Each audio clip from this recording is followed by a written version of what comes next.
So they worked out of what I would guess might have been an 80 or 90 or 100-year-old farmhouse next door, and during that fall and winter, from I'd say November or December on, that's where they were up until they could move into the offices within Volcano Stadium. I would come down once a week and we'd meet in the conference room, and I've joked with you a little bit, but it's true, they didn't have any heat downstairs.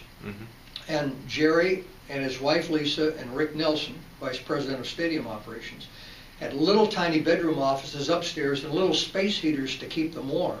Because remember, they're there in December, January, February, and it's cold in that old house. The conference room was downstairs, and when we first went in there, the only light in there was actually an open light bulb up in the ceiling, and a chain was hanging down, and the light switch didn't operate the light. And one of the first things I did was attach the string to that chain so nobody would have to stand on the table and turn the light on. Wow. So it was a fairly primitive operation.